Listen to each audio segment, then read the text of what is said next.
Ayatnya yang ketiga, Yeremia pasal 33 ayatnya yang kita baca bersama-sama ya. Saya berharap karena tidak ada slide, semua minggu depan bawa Alkitab. Ada amin? Ya, oke, ada handphone tapi angka baiknya Alkitab yang dibawa. Oke. Ya, kita bangkit berdiri, kita akan baca bersama. Perikop pembacaan kita, janji pemulihan keadilan janji pemulihan keadilan Yerusalem dan Yehuda. Kita baca ayat 3-nya, 2, 3. Bersuruhlah kepadaku, maka aku akan menjawab engkau dan akan memberitahukan kepadamu hal-hal yang besar yang tidak terpahami, yaitu hal-hal yang tidak kau ketahui. Amin. Silakan duduk. Bapak Ibu dikasih oleh Tuhan, perikop ini diberi tema tentang janji pemulihan, ya, janji pemulihan keadilan Yerusalem dan Yehuda. Dan hari ini juga termasuk janji pemulihan buat GGP Philadelphia. Tapi saya mau beri tema tidak beda dengan yang tadi malam yang dibawakan, bahwa hari ini tema kita adalah jawaban dari doa kita. Nah, oleh sebab itu Bapak Ibu dikasih oleh Tuhan, kalau kita perhatikan dari nats yang kita baca ini, itu dijelaskan di ayat yang ke-1. Yang pertama dikatakan bahwa ini adalah Tuhan berbicara kepada Yeremia. Di ayat yang kedua, maka berfirmanlah Allah, dan ayat yang ketiga, berserulah kepadaku. Jadi ini perhatikan dengan baik bahwa Tuhan seringkali menyatakan dirinya lewat situasi dan kondisi dan keadaan yang kita alami. Hanya kita tidak peka terhadap apa yang dimaksud oleh Tuhan. Sekali lagi, bahwa Tuhan seringkali berbicara pribadi lepas pribadi dengan kita.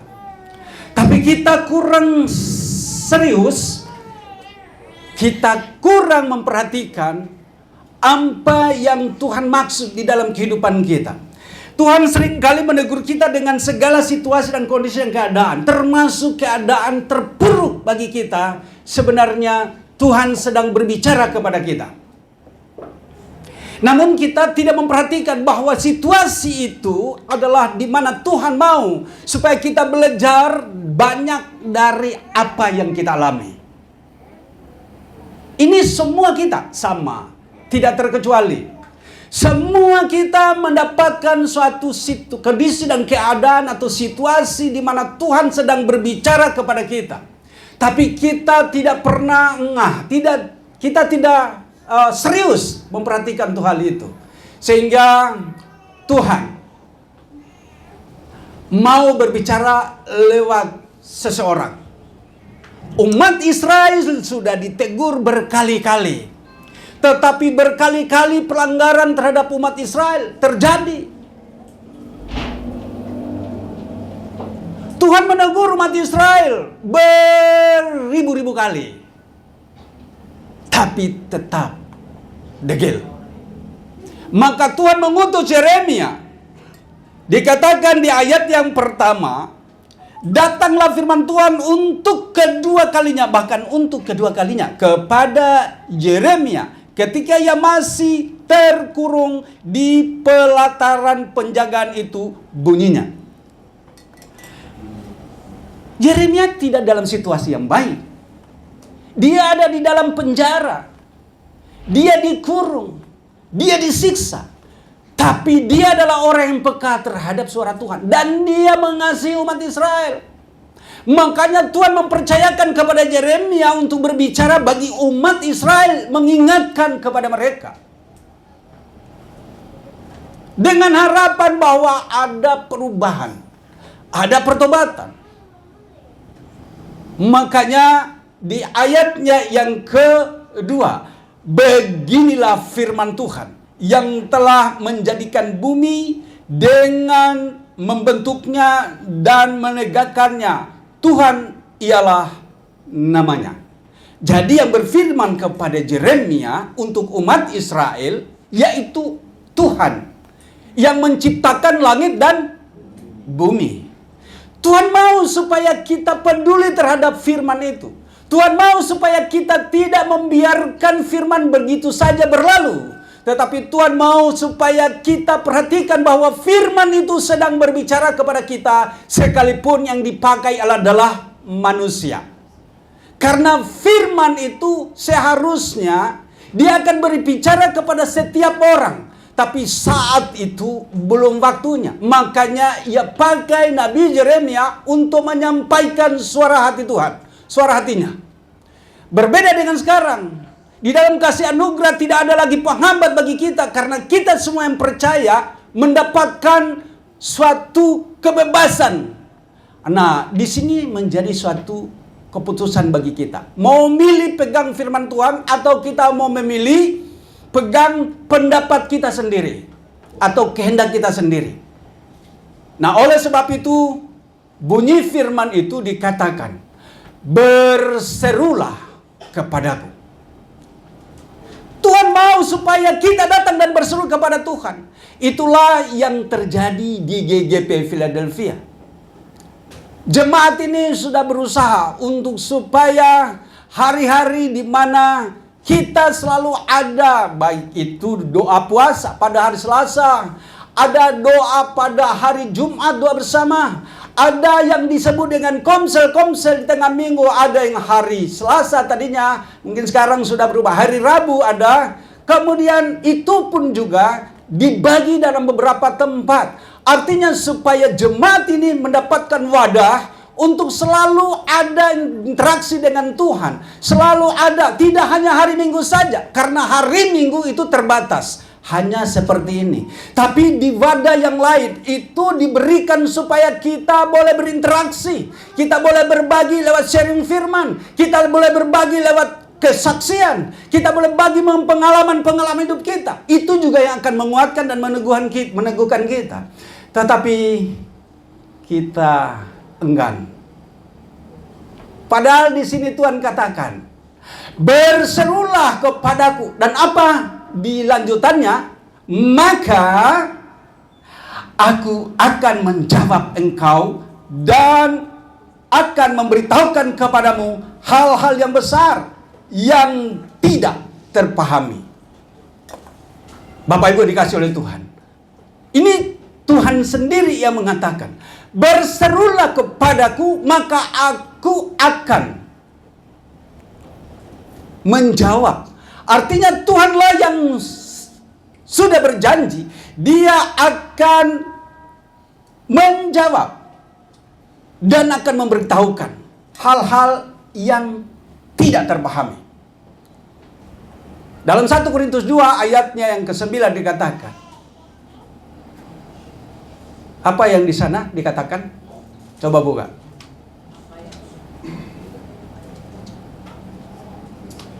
Coba buka dan baca bersama-sama. 1 Korintus 2 ayat yang ke-9. Karena tidak ada slide, kita harus buka semua. Bagus juga. Kalau boleh nggak usah ada slide ya.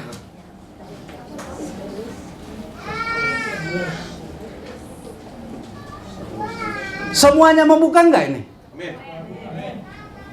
Angkat tangan yang tidak buka. Tuh, ada yang tidak buka itu. Bagus juga nggak ada slide ya. Supaya ada usaha. Manusia itu harus ada usaha. Saya mau di komsel pun tetap saya bawa ini Alkitab ini. Walaupun ada HP. 1 Korintus 2 ayatnya yang ke-9.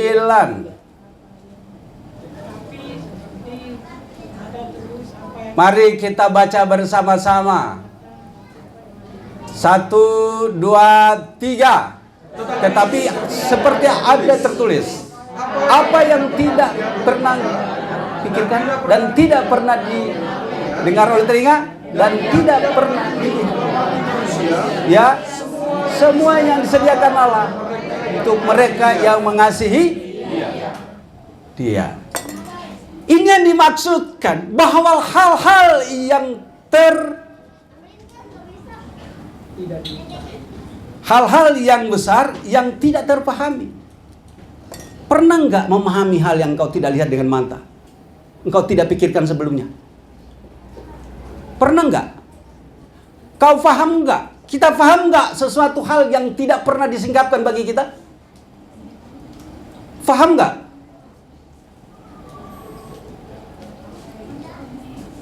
Apa yang kita pahami tentang hal yang tidak pernah tersingkapkan?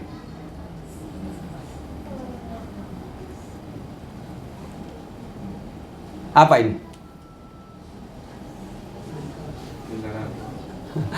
Kosong, nol. Tapi bagi orang beriman selalu ada pengharapan. Amin. Ada amin? Bagi orang beriman selalu ada pengharapan. Tuhan akan memberitakan hal-hal yang tersembunyi sekalipun. Tuhan akan memberitahukan hal-hal yang rahasia sekalipun. Dan itu janjinya. Makanya dikatakan di Yeremia 29 ayatnya yang ke-12, apa janji Bapa di sana? Ayatnya ke-12. Itu ada janji Tuhan di situ. Ayat yang ke-12 Yeremia 29. Dan apabila kamu Kita baca bersama supaya semua buka. Yeremia 29 ayatnya yang ke-12. 2, 3. Dan apabila kamu berseru dan datang untuk berdoa kepadaku, maka aku akan. Apa yang Tuhan mau di sana? Pada waktu kita datang dan berseru, apa yang dikatakan Tuhan? Bahwa Dia akan mendengarkan doa kita. Itu janji Bapa. Janji Tuhan bahwa apabila kita datang dan berseru, berdoa kepadanya, Dia akan mendengarkan doa kita.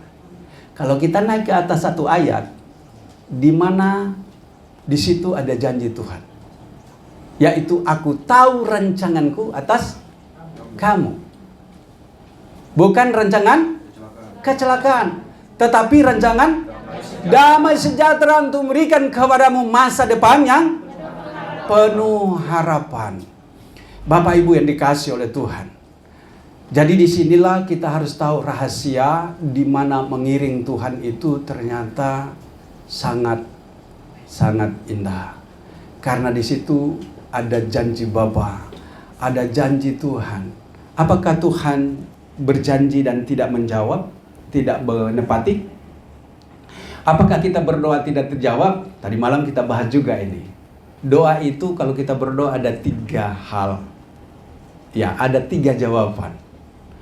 Ya, tunggu, dan tidak.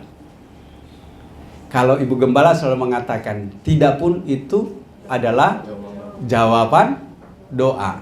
Tadi malam kami bahas tentang kata tidak.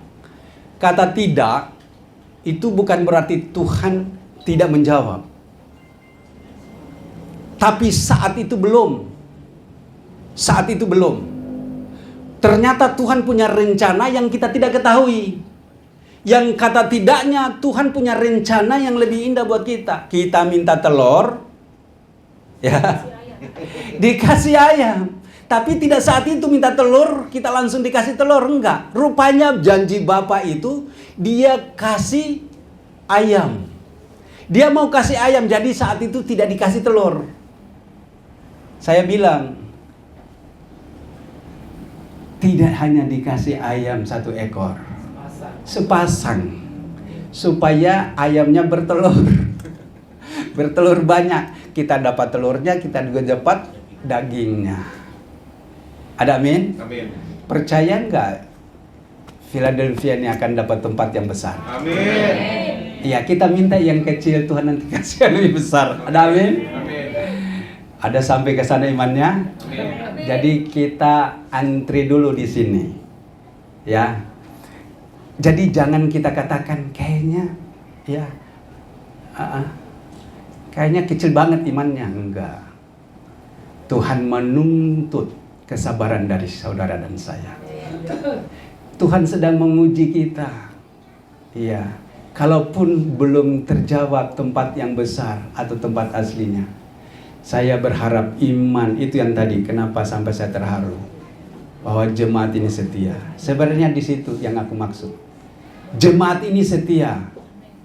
Karena Karena yang Tuhan tuntut dari kita bukan gedungnya, tetapi kesetiaan jemaat. Itu yang membuat saya terharu. Ya. Untuk apa ada gedung kalau kosong? Banyak gereja yang sekarang kosong. Iya.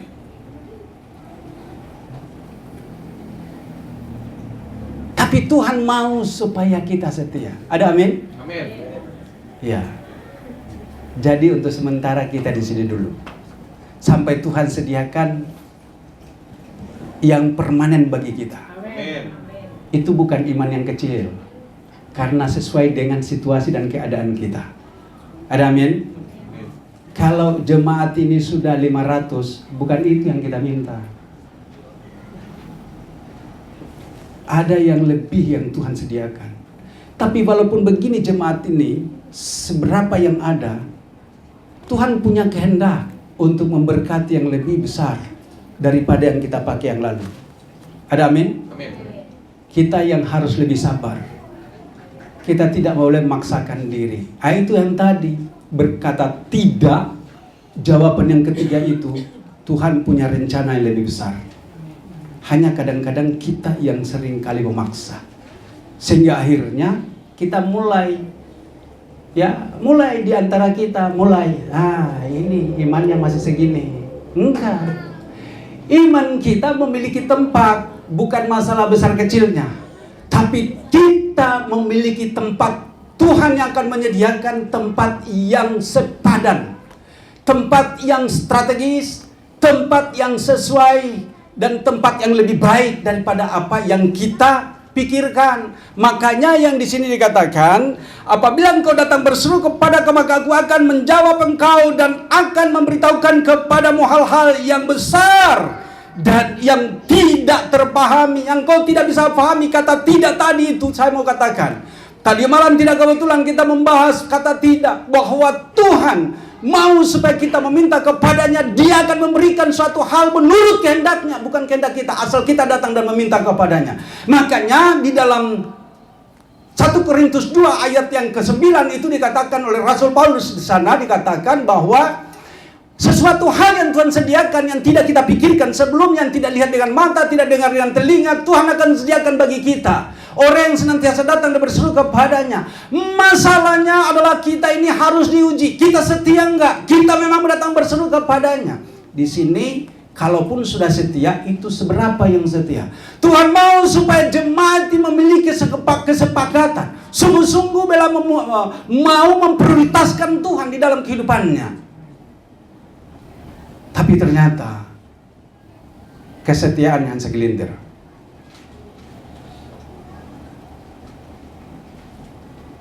Tapi bukan berarti ukurannya hanya di situ. Tuhan mau supaya kita setia, taat. Dan jemaat ini sudah ada mewakili. Makanya selalu dalam doa. Kami yang datang untuk berdoa mewakili semua jemaat Philadelphia supaya diberkati oleh Tuhan. Ada amin? Amin. Itulah bahwa kita tidak bisa memaksakan kehendak. Kalau kita menuntut supaya semua datang untuk berdoa, maka saya kira tidak adil kita. Karena semuanya memiliki beban. Tapi seberapa yang memiliki waktu, mari datang. Puji Tuhan. Dan kita lihat di dalam apa yang kita baca ini. Sebab beginilah firman Tuhan Allah Israel mengenai rumah-rumah di kota ini, dan mengenai gedung-gedung istana Raja Yehuda yang dirobohkan untuk dipakai terhadap tembok-tembok pengepungan dan pedang. Ayat yang kelima, orang akan masuk pertempuran melawan orang-orang Kasdim, dan kota ini akan penuh dengan bangkai-bangkai manusia yang telah kupukul mati karena murkaku dan kehangatan amarahku, sebab aku telah menyembunyikan wajahku dari kota ini oleh karena segala kejahatan mereka. Bapak Ibu dikasih oleh Tuhan. Tadi kan saya mau bawa tentang hal berkaitan manusia mengandung dua hal, yaitu dosa dan nilai kekekalan, yaitu hidup di dalam kebenaran. Ya. Tapi ternyata ini merupakan satu bagian yang perlu kita perhatikan, bahwa Tuhan mau supaya umat Israel meninggalkan semua kebiasaan itu. Tapi ternyata tidak juga. Ya. Sampai akhirnya Tuhan pakai Yeremia untuk berbicara tentang hal itu. Adakah kita pahami hal itu? Bahwa Tuhan mau supaya rumah, yaitu saudara sendiri. Yang dimaksud dengan rumah adalah kita itu sendiri. Bait Allah itu adalah saudara dan saya. Itulah tempat di mana Roh Kudus tinggal. Tuhan mau supaya itu dipulihkan semua. Perkara tentang sesuatu situasi dan keadaan. Tuhan mau supaya kita sadar bahwa ternyata yang Tuhan mau itu adalah saudara dan saya. Bukan masalah tempat. Bukan masalah gedung. Tetapi saudara dan saya. Tadi malam kami bahas tentang kenapa ya disediakan wadah tapi belum juga bisa. Ya, saya bilang gini aja. Kalau banyak orang yang tahu bahwa ada ibadah komsel, ada ibadah kaum bapa, ada ibadah kaum wanita, ada ibadah pemuda. Kalau pemuda luar biasa ya. Saya melihat ada ya kalau sekolah minggu ya memang setiap hari minggu aja. Tapi kenapa wadah itu kita biarkan diaronin? Kita biarkan begitu kosong. Berarti kita harus paham, tidak semua memiliki hal yang hati yang sama. Ya.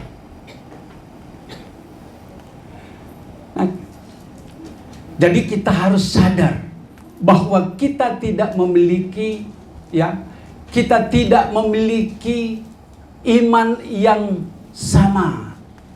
Masih ada iman yang selainnya apa? Suam kuku. Nah, oleh sebab itu Bapak Ibu dikasih oleh Tuhan. Ada ayat yang mengatakan begini, saya sampaikan tadi malam. Terimalah seseorang dengan tidak mempertimbangkan pendapatnya. Apa bagian kita? Ya doakan. Itulah tugas Yeremia. Itulah tugas hamba-hamba Tuhan. Itulah tugas kita para pelayan. Ya mendoakan. Sampai akhirnya ia faham bahwa Tuhan punya kehendak ini. Apakah kita di sini datang ya hanya untuk meramaikan tempat ini, atau kita datang ke sini memiliki beban?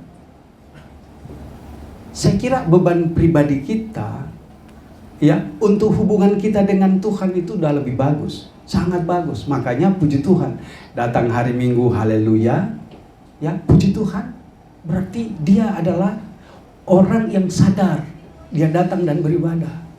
Tuhan mau supaya lebih hanya sekedar kita beribadah. Ya, lebih hanya kita datang dan duduk di sini.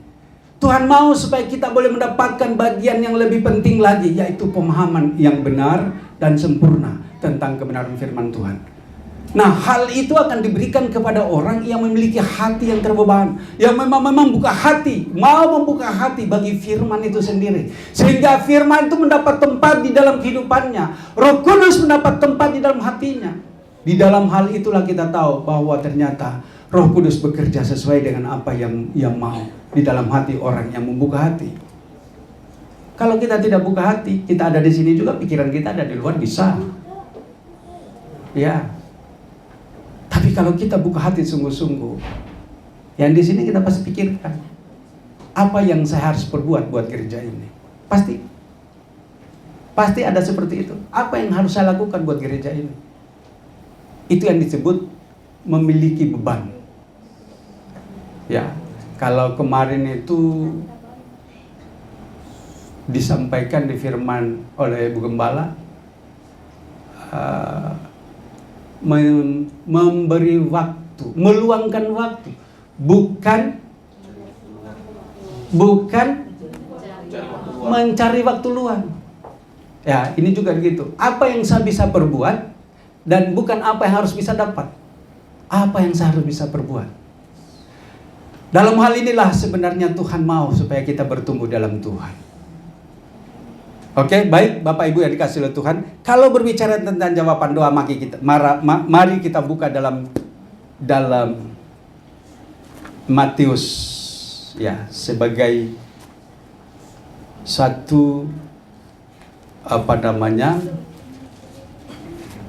referensi ayat yang dipakai tadi malam. Saya buka lagi nih, seperti yang tadi malam dibuka. Mari kita buka di Matius 7 ayatnya yang ke-7 dan 8. Kita bisa baca sampai dengan ayat 11. Ini hal pengabulan doa.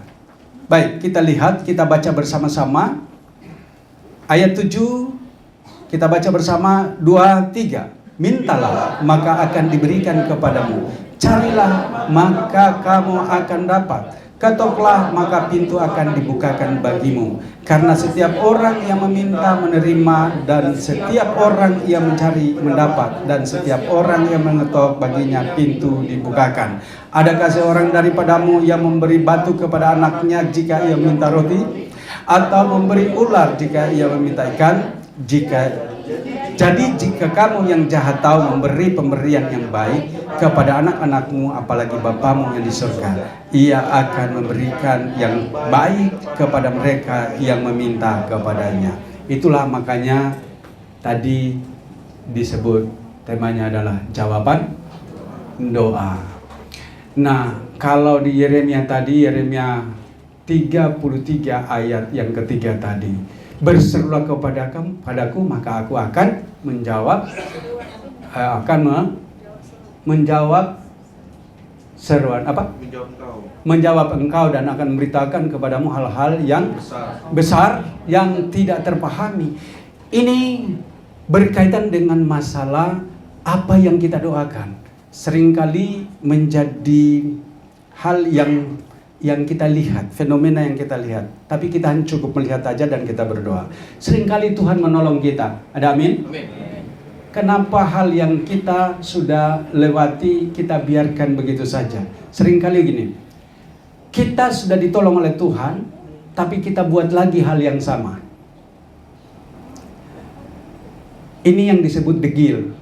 Kalau kita sudah ditolong oleh Tuhan, tapi berikutnya kita buat lagi hal yang sama dan kemudian mengalami hal yang sulit lagi bagi kita, maka itu yang disebut bahwa kita itu degil. Seharusnya pada waktu kita sudah ditolong hari ini bebas dari masalah kita, maka kita akan jadikan suatu pembelajaran bagi masa depan kita. Tuhan mau supaya kita mengalami yang baik-baik, ya, mengalami situasi dan kondisi keadaan yang baik.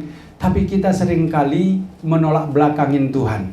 Seringkali kita udah berdoa, tapi setelah kita mendapatkan jawaban, kita tolak belakang Tuhan.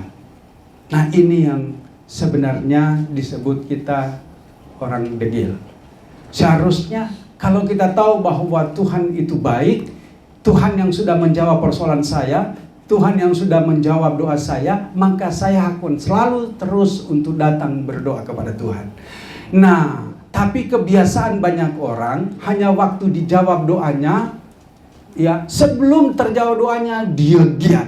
Tapi begitu terjawab doanya dia mundur dari Tuhan, sehingga mengalami hal lagi yang bahkan lebih parah dari sebelumnya.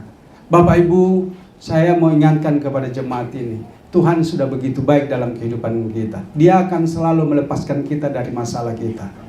Makanya dikatakan dalam 1 Korintus 10 ayatnya yang ke-13, pencobaan-pencobaan yang kau alami adalah pencobaan biasa yang tidak melebihi kekuatan. Apabila engkau dicobai, Tuhan selalu ada bersamamu. Dia tidak meninggalkan kita kok. Dia selalu ada bersama kita, dan dia akan memberikan jalan keluar, ya, dari setiap masalah yang kita hadapi, sehingga kita dapat menanggung semua hal itu. Tuhan mau supaya kita mengerti situasi dan keadaan yang ada itu adalah bagian daripada proses hidup. Hanya kita tidak pernah belajar.